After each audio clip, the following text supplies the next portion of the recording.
Hello, இப்போ வந்து light chapter வந்து பார்த்துட்டு இருக்கோம், கிரேட் 10 சிபிஎஸ்சி. இப்போ இதில் வந்து இந்த வீடியோக்கான டாபிக் வந்து லேட்ரல் ஷிஃப்ட். லேட்ரல் ஷிஃப்ட் எந்த டாபிக்ல வருதுன்னா ரீஃப்ராக்ஷன் அப்படின்ற டாபிக்ல வருது.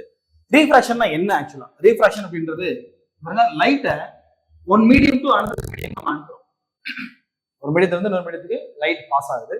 இப்படி பாஸ் ஆகும்போது ரெண்டு மீடியமும் சேம் டென்சிட்டியில இருக்கானா இல்ல, வேற வேற ஆப்டிக்கல் டென்சிட்டியில இருக்கு. விச் மீன்ஸ் ரெண்டுக்கு வித்தியாசம் இருக்கு. மாஸ் டென்சிட்டி வேற, ஆப்டிக்கல் டென்சிட்டி வேற வேற. Mass density is larger for water. Water நீங்க கம்பேர் பண்ணும்போது ஒரு டர்படைன் ஒரு ஆயில் எடுத்துக்கோங்க. இந்த ஆயிலோட டென்சிட்டி நார்மல் மாஸ் டென்சிட்டி வந்து வாட்டரை விட அதுக்கு கம்மியா இருக்கு. அதனால நீங்க தண்ணியை ஊற்றி அதுக்கு மேல எண்ணெய் ஊத்துனீங்கன்னா அந்த எண்ணெய் மேல மிதக்குது, நீங்க பாத்துருப்பீங்க. ஏன்னா வாட்டரோட டென்சிட்டி அதிகம். அது என்ன டென்சிட்டி? அது வந்து மாஸ் டென்சிட்டி. அதை வந்து நீங்க என்ன சொல்லுவீங்க? Mass by volume. அப்போ ஒரு சர்டன் வால்யூம்குள்ள எவ்வளவு வாட்டர் பார்ட்டிகல் இருக்கு, எவ்வளவு மாஸ் இருக்கு அப்படின்னு சொல்றது. சரி, அது வந்து என்டையர்லி டிஃபரெண்ட். அது மாஸ் டென்சிட்டி பத்தி நம்ம பேசல இங்க. ஸோ இது வந்து இந்த டாபிக் உள்ள கன்ஃபியூஸ் பண்ணிக்க கூடாது. நம்ம எதை பத்தி பேசணும்னா ஆப்டிக்கல் டென்சிட்டி. லைட்டை அது எவ்வளவு தூரம் பர்மிட் பண்ணுது. நார்மல் நீங்க இதை கம்பேர் பண்ணும்போது ஏரோ அல்லது வேக்கம்ல லைட் பாஸ் ஆகும்போது என்ன ஸ்பீட்ல போதோ அதே ஸ்பீட்ல கிட்டத்தட்ட அந்த மீடியம்குள்ள போகுதா அப்படின்றத செக் பண்றதுக்கு தான் இந்த ஆப்டிக்கல் டென்சிட்டி. ஆப்டிக்கல் டென்சிட்டி கொஞ்சம் different topic. So you should not confuse with mass density. அதுக்காக சொல்றேன் நான். ஸோ டிஃபரெண்ட் டென்சிட்டி இருக்குது ஆப்டிக்கல் டென்சிட்டி. அதுல லைட்டை ஒரு மீடியம் இன்னொரு மீடியத்துக்கு அனுப்புறீங்க, அப்போ ரீஃப்ராக்ஷன் நடந்தது. ரீஃப்ராக்ஷன்னா actually light suffers refraction when it pass through two different medium or same medium of different density. அப்ப டென்சிட்டி தான் ரொம்ப முக்கியம். அந்த டென்சிட்டி வந்து வேரி ஆகும்போது, ஆப்டிகல் டென்சிட்டி வேரி ஆகும்போது லைட் சேம் பாத்ல டிராவல் ஆகி போகாம வேற ஒரு பாத் எடுத்துக்குது. அது எந்த மாதிரி பாத் எடுத்துக்கிறது அப்படின்றதுக்கு ஒரு கண்டிஷன் இருக்கு. அதாவது லைட் ரேரர் மீடியம்ல இருந்து டென்சர் மீடியம், அதாவது ஏர்ல இருந்து கிளாஸ் அப்படி சொல்லலாமா? ஏர்ல இருந்து கிளாஸ்க்கு போகும்போது லைட் என்ன ஆகுது? Bend towards normal. ஸ்ட்ரைட்டா போயிட்டு இந்த நார்மல் இருக்கு இல்லையா, இந்த நார்மல் டாட்டட் லைன் போட்டிருக்கேன், இது நார்மல்னு சொல்லுங்க. இந்த நார்மலை நோக்கி பெண்ட் ஆயிடுச்சு. இது டென்சிட்டி அதிகமாக உள்ள மீடியத்துக்கு, ஆப்டிகல் டென்சிட்டி குறைவுள்ள மீடியத்துக்கு போகுது லைட். நான் கிளாஸ்ல இருந்து ஏருக்கு அனுப்புறேன், அப்ப என்ன ஆகும்? அவே ஃப்ரம் நார்மல், அங்க இருந்து விலகி போயிடும். இது வந்து டோட்டல் இன்டர்னல் ரிஃப்ளெக்ஷன் வந்து இதனாலதான் நடக்குது. அது என்னன்றதை அடுத்து நான் சொல்ல போறேன். இப்போதைக்கு இது மட்டும் தெரிஞ்சுக்கோங்க. கிளாஸ் ஸ்லாப்ல நடக்கக்கூடிய ஒரு ரீஃப்ராக்ஷன் எப்படி நடக்குது? லைட் நேரம் வருது. ஸோ இங்க optical rarer to tensor medium first time refraction suffer ஆகுது. சரிங்களா? அகைன் இந்த லைட் பாருங்க, ஸ்ட்ரைட்டா இங்க வந்து ஹிட் ஆகுது. வருதுங்களா? இப்போ இந்த இடத்துல if you draw normal here it is travelling from denser to rarer இல்லையா? ஃபர்ஸ்ட் என்ன போச்சு? ரேரர் டு டென்சர் வந்துச்சு. இங்க டென்சர் டு ரேரர் போறதுனால செகண்ட் ரூல் பாருங்க, மீன்ஸ் அவே ஃப்ரம் நார்மல். நார்மல்ல இருந்து வெளியில விலகி போகும். ஸோ ஆக்சுவலா இப்படிதான் போயிருக்கணும், அப்படி போகாம. ஸோ இந்த வெளியில போற லைட் பாத்தீங்கன்னா இதுக்கு பேரலா இருக்கும். ஆக்சுவலா இந்த கிளாஸ் லாபே எடுத்துருங்க கம்ப்ளீட்டா. இந்த கிளாஸ் லாபே இல்ல, இந்த லைட் ஸ்ட்ரைட்டா போயிட்டு இருந்துச்சு இல்லையா, அந்த லைட்டுக்கு அப்படியே பேரலா இது கிடைக்கும். சரிங்களா?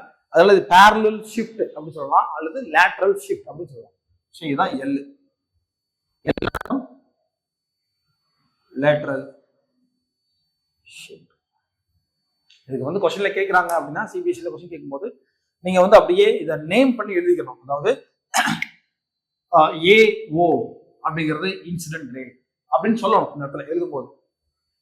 ஓபி, சரிங்களா? ஓபின்றது light travels within the glass medium, இப்படிதான் போகுது அப்படின்னு சொல்லணும். Again light travels from denser to rarer medium அப்படின்னு எழுதணும். எழுதிட்டு அந்த பில இருந்து வெளியில போற ஒரு ரேக்கு நீங்க நேம் பண்ணுங்க, அதாவது பிசி நேம் பண்ணுங்க. நேம் பண்ணிட்டு இப்படிதான் அது விலகி போகுது. So it is go away from normal. இந்த மாதிரி வேர்ட்ஸ் வந்து எழுதிட்டீங்கன்னா அவ்வளவுதான் இந்த கண்டென்ட். இந்த கொஸ்டின் 3 மார்க் நீங்க எழுதிருக்கீங்க. 2 மார்க் ஆர் 3 மார்க்கு இந்த கொஸ்டின் கேட்கலாம். சரியா? லேட்டரல் ஷிஃப்ட் என்ன அர்த்தம்? ஸ்ட்ரைட்டா வர லைட்டு ஒரு கிளாஸை நீங்க பிளேஸ் பண்றதுனால இதுக்கு பேரலா அப்படி லெஃப்ட் சைடு ஷிஃப்ட் ஆயிருக்கு. அதனால இது லேட்டரல் ஷிஃப்ட் அப்படின்னு சொல்றோம். இந்த ஷிஃப்ட்டுக்கு என்ன காரணம்? ஆப்டிக்கல் டென்சிட்டி தான் காரணம். என்ன ரூல் படி உபயோகாது? Rarer to denser bend towards normal, denser to rarer bend away from normal. அவ்வளோ, இந்த 2 ரூல் தான். ஓகே, நீ அடுத்து இதோட கண்டினியூஷனா நம்ம என்ன பார்க்க போறோம்னா லென்ஸ் அப்படின்னு ஒரு டாபிக் பார்க்கணும். லென்ஸ் எப்படி உருவாகுது, அது எப்படி உருவாக்குறாங்க, அதோட ஃபோக்கல் லென்த்னா என்ன, அதுல என்ன ரூல்ஸ். இப்போ நம்ம 2 டாபிக் ஆல்ரெடி படிச்சிட்டோம். கான்கேவ் மிரர், கான்வெக்ஸ் மிரர் 2 படிச்சிட்டோம். அந்த 2 டாபிக் மாதிரி இதுக்கு ஏதாவது சர்டன் ரூல்ஸ் ஏதாவது இருக்கா, அப்படி ஒரு ரூல்ஸ் இருந்தா அதை வச்சு எப்படி இமேஜ் ஃபார்மேஷன் லென்ஸ்ல நடக்குது இதெல்லாம் நம்ம பார்க்க போறோம். சரிங்களா? ஃபர்ஸ்ட் பாருங்க லென்ஸ். இந்த லென்ஸ் நம்ம எங்கெல்லாம் பார்த்துருக்கோம் அப்படின்னா நார்மல் மேக்னிஃபையர் அப்படின்னு பார்த்துருக்கோம். மேக்னிஃபையர் நீங்க அமேசான்ல ஆர்டர் போட்டு கூட வாங்கலாம், 50 ரூபா தான், 50 ரூபீஸ்க்கு. இதுல டிமார்ட்ல அந்த மாதிரி நார்மல் சூப்பர் மார்க்கெட்ல கூட கிடைக்கும். மேக்னிஃபையர் என்ன, நார்மலா புக் ரீட் பண்றீங்க, லெட்டர்ஸ் ரொம்ப சின்னதா இருக்கு, உங்களுக்கு விசிபிளா இல்ல, கன்வீனியன்டா இல்லைன்னா ஒரு மேக்னிஃபையர் வச்சு அதை பார்த்துக்கிறீங்க. யூஸ்வலா அந்த லைப்ரரிஸ்லாம் வச்சிருப்பாங்க சின்ன லெட்டர்ஸ்லாம் பார்க்கறதுக்கு ஜூம் பண்ணி தெரியும். இது நம்ம மேக்னிஃபையர் அப்படின்னு சொல்றோம். சிம்பிள் மைக்ரோஸ்கோப் மாதிரி இது ஒரு மேக்னிஃபையர். லெட்டர்ஸ் கொஞ்சம் பெருசா தெரியுது. சரிங்களா? இது என்னதுன்னா ஆக்சுவலா இது ஒரு லென்ஸ், கான்வெக்ஸ் லென்ஸ். இப்போ கான்வெக்ஸ் லென்ஸ் எப்படி ப்ரொடியூஸ் பண்றாங்க, இதுதான் கான்வெக்ஸ் லென்ஸோட ஷேப் இப்படிதான் இருக்கும். இப்போ இது ஒரு ஸ்பெரிக்கல் கிளாஸ். சரிங்களா? இதே மாதிரி ஸ்பெரிக்கல் கிளாஸ் ஒன்று இந்த பக்கம் ரெண்டும் கட் பண்ற மாதிரி வச்சிருக்கும். இப்படி ஒன்று இப்படி ஒன்று வச்சிருக்கும், ரெண்டும் மிக்ஸ் பண்ணி இந்த இன்பிட்வீன் கேப் இருக்கு இல்லையா, இந்த கேப்பை கிளாஸை வச்சு ஃபில் பண்றோம். Glass is filled between 2 spherical mirror, you will get spherical lens. இந்த ஸ்பெரிக்கல் லென்ஸ்க்கு கான்வெக்ஸ் 2 பக்கமும் மேடா இருக்கு, அதனால பை கான்வெக்ஸ் லென்ஸ் அப்படின்னு சொல்றோம். சரிங்களா? அப்போ லென்ஸ் எப்படி உருவாக்குறாங்க, 2 ஸ்பெரிக்கல் கிளாஸ் இடையில ஃபில் பண்றாங்க. இது 2 ஸ்பெரிக்கல் கிளாஸை நீங்க இப்படி வைக்கிறீங்க, 2 ஒன்னோட கிராஸ் ஆகாம தள்ளி தள்ளி வச்சுட்டு இந்த கேப் இருக்கு இல்லையா, இந்த கேப் கிளாஸ் வச்சு நீங்க ஃபில் பண்ணீங்கன்னா கிளாஸ் இது என்ன கிடைக்கும் உங்களுக்கு, 2 சைடுமே கான்கேவா இருக்கு. So it is bi concave lens உங்களுக்கு கிடைக்கும். இது 2மே தான் கண்டிப்பா இருக்கணுமா லென்ஸ்ல, இல்ல தேவையில்லை. ஒரு சைடு பிளேனாகவும் இன்னொரு சைடு கான்வெக்ஸும் இருக்கலாம். இத பிளேனோ கான்வெக்ஸ் லென்ஸ் அப்படின்னு சொல்லலாம். அதே மாதிரி இங்கேயும் கூட நீங்க ஒரு சைடு பிளேனாகவும் இன்னொரு சைடு கான்கேவாகவும் வச்சுக்கலாம். இப்ப இத பிளானோ கான்கேவ் லென்ஸ் அப்படின்னு சொல்லலாம். சரிங்களா? ஸோ இதான் டைப் ஆஃப் லென்ஸ். லென்ஸ் வேற எங்கெல்லாம் நீங்க பார்த்துருப்பீங்க அப்படின்னா, இந்த பேப்பர் எடுத்து லென்ஸை மேக்னிஃபையரை அதுக்கு மேல நீங்க காமிச்சிட்டே இருந்தீங்கன்னா அண்டர் சன் கீழே காமிக்கிறீங்க. சன்லைட் இருக்கு, சன்லைட் வருது பேரலல், இதுதான் உங்களோட மேக்னிஃபையர். சன்லைட் வந்து இன்ஃபினிட்டி டிஸ்டன்ஸ்ல இருந்து வருது, ரொம்ப தூரத்துல இருந்து வருது, அதனால இது பேரலல் ரேஸா தான் வரும். இப்போ அது கீழே ஒரு பேப்பர் வைக்கிறீங்க, ஒரு பேப்பர் வச்சிட்டீங்கன்னா அந்த பேப்பர் வச்சு நீங்க அட்ஜஸ்ட் பண்ணணும். சன்லைட் வந்து ஒரு பாயிண்ட்டை தெரியுற மாதிரி அட்ஜஸ்ட் பண்ணணும். அப்படி பாயிண்ட்ல தெரியும் போது ஃபர்ஸ்ட் நீங்க ஒரு ஸ்மோக்கை ஃபீல் பண்ணலாம், ஸ்மோக்கை பார்க்கலாம், அதை கொஞ்ச நேரத்துல பேப்பர் எரிஞ்சிடும். சரிங்களா? ஸோ இந்த தான் ஃபோக்கல் லென்த்னு சொல்றோம், ஃபோக்கல் பாயிண்ட், ஃபோக்கல் லென்த். அப்போ என்ன பண்ணுதுன்னா பேரலா வர ரேஸை ஃபுல்லா ஒரு பாயிண்ட்ல கன்வெர்ஸ் பண்ணுது. அதான் ஃபோக்கஸ் பண்ணுச்சுன்னா அதோட எஃபெக்ட் நார்மலா வர லைட் என்ன பண்ணுது, இப்போ இருக்கிற அந்த லைட் கூட என்ன சன்லைட் நார்மலா உங்களுக்கு பேரல் ரேஸா வருது, ஸ்கேட்டர்டு லைட்டா வருது, அதனால உங்களுக்கு இந்த அளவுக்கு இன்டென்ஸ் ஹீட்டிங் வந்து ஃபீல் ஆகல. ஒருவேளை லென்ஸை வச்சிங்கன்னா இன்டென்சிங் ஹீட்டிங் நடந்து இந்த இடமே பேர்ன் ஆயிடும், ஒரு பேப்பர் எரிஞ்சு போயிடும், அப்படியே தீ பிடிக்கும். சரிங்களா? அதை நீங்க பார்க்கலாம், சின்ன வயசுல விளையாடிருப்பீங்க.